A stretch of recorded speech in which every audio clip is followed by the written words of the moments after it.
झारखंड विधानसभा चुनाव में बीजेपी ने जैसे ही उम्मीदवारों की घोषणा की वैसे ही कहें तो इस्तीफों की झड़ी लग गई। मेनका सरदार के इस्तीफे के बाद लगातार इस्तीफे हो रहे हैं और एक के बाद एक बड़े नेताओं, पूर्व मंत्रियों, पूर्व विधायक इन सब के इस्तीफे हो रहे हैं और उनमें से ज़्यादातर लोग जिनको टिकट नहीं मिला है वो बीजेपी से बाहर का रास्ता देख रहे हैं, दूसरे पार्टियों में जाने की तैयारी में है और कई ने तो दूसरी पार्टी ज्वाइन भी कर लिया। ताज़ा मामला जो है वो एक पूर्व मंत्री और एक पूर्व विधायक को लेकर है। पूर्व मंत्री सत्यानंद झा बाटुल जो नाला विधानसभा क्षेत्र से अपनी दावेदारी पेश कर रहे थे, उनका कहना था कि वो चूँकि उनका आखिरी चुनाव है, उनको उम्मीद थी कि पार्टी उनको टिकट देगी, लेकिन उनको पार्टी ने टिकट नहीं दिया तो आखिरकार सोमवार को उन्होंने इस्तीफा दे दिया।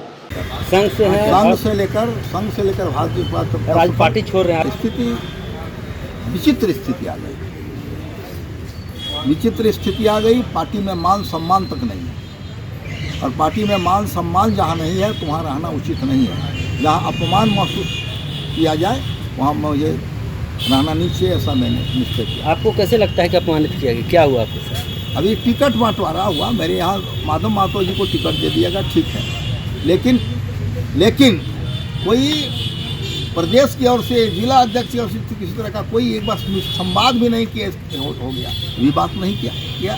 दूसरी बात है कि टिकट गलत आदमी को दिया गया जो बार बार पार्टी को चेंज करता है, अपने हित के लिए, अपने विधायक बनने के लिए सब कुछ को त्यागता है। जो भारतीय जनता पार्टी को हरा करके आया उसी को भारतीय जनता पार्टी का टिकट। ये क्या मजाक नहीं तो और क्या है? यह न्याय है क्या?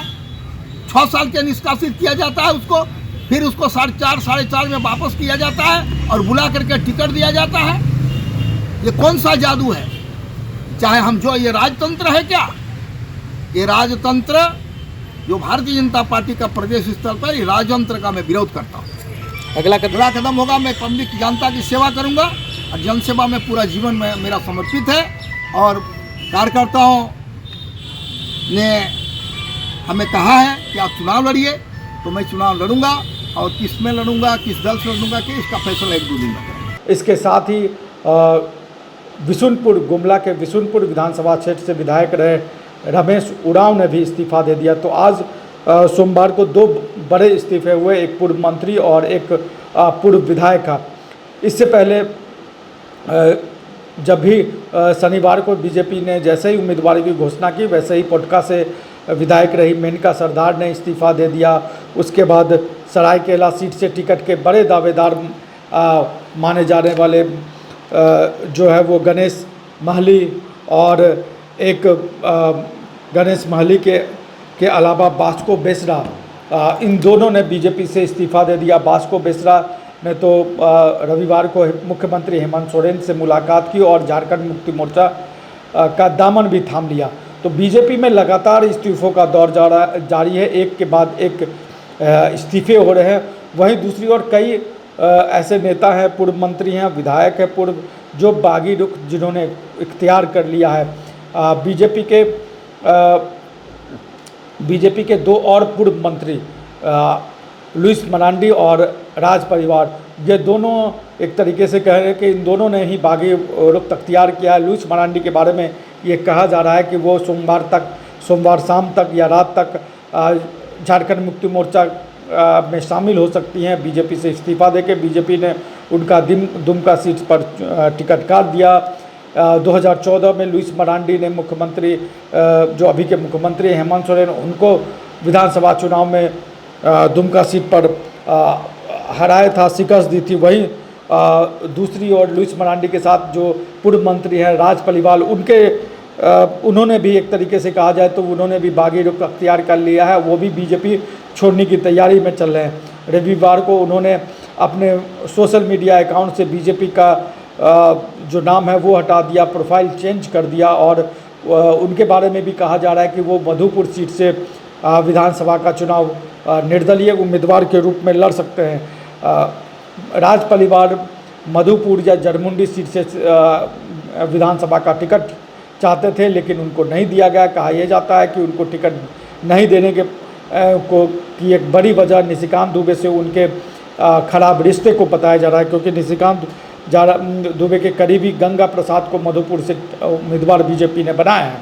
तो बीजेपी में इस तरीके से हम देखें तो लगातार इस्तीफे हो रहे हैं और ताबड़तोड़ इस्तीफे हो रहे हैं। नाराज़गी की खबरें जो है वो एक के बाद एक निकल के सामने आ रही हैं और इसी नाराज़गी के बीच सोमवार को पूर्व मंत्री सत्यानंद झा बाटुल और पूर्व विधायक रमेश उरांव ने भी इस्तीफ़ा दे दिया। तो बीजेपी में ये जो इस्तीफे का दौर है वो कब तक चलेगा, कितने चलेंगे, और भी जो लोग इंतज़ार में हैं, बीजेपी छोड़ने के इंतज़ार में है, कई झारखंड मुक्ति मोर्चा ज्वाइन करने के इंतज़ार में है। तो अब देखते हैं कि आने वाले समय में इसमें क्या अपडेट्स होते हैं और ये फहरिस्त कितनी लंबी जाएगी, इसका हमें इंतज़ार है, हमारे दर्शकों को भी इंतज़ार रहेगा। खिलाफ हो गया, क्या कहेंगे? उसमें तो भाजपा का खिलाफ हो नहीं गया, रमेश उरांव खिलाफ हो गया। दूसरी चीज़ है कि मैं गांव-गांव शिला पूजन कराया था कि गौ माँ की रक्षा करेंगे, मंदिर वहीं बनाएंगे। और आज अगर अवधेश नारायण के फंड से लोहरदगा में बूचड़ खाना खोला जाता है तो यह यहाँ के भाजपाइयों को अपमानित किया गया। और 92 में जब मैं विधायक था, मेरे नेतृत्व में बाबरी मस्जिद ढहाने गए थे। आज भी गणेश महतो वहाँ महादेव टोली का है जो गुंबज के ऊपर चढ़ा हुआ है और आज भगवान राम का मंदिर बन गया। और आज के डेट में भारतीय जनता पार्टी इस क्षेत्र का पहला विधायक मैं रहा। जिस समय कांग्रेस का गढ़ हुआ करता था उस समय भारतीय जनता पार्टी को मैंने कमल खिलाया है। और आज जब समय आई 20-25 साल हमें टिकट नहीं दिया गया। पिछले बार भी मैं नॉमिनेशन किया तो मुझे संगठन के विरुद्ध में कैंडिडेट दिया गया, उसके विरुद्ध में हम खड़ा हुआ। तो लोगों का कहना है कि नहीं ये राष्ट्रीय लेवल का समझौता है, जबकि कोई राष्ट्रीय लेवल का समझौता नहीं है। रघुवर दास अपना बेटा और सुखदेव भगत का मिली भगत जो एग्रीमेंट था उसके आधार पर किया गया। मैंने उसका विरोध किया, मैंने सुखदेव भगत का विरोध नहीं किया, मैं संगठन में जो गलत हुआ उसका विरोध किया। तो एक बार फिर आप विरोध में उम्मीदवारी करेंगे, कितना लोगों का? मैं आज भारतीय जनता पार्टी से त्यागपत्र दे के आया हूँ, जो आपके हाथ में कॉपी है।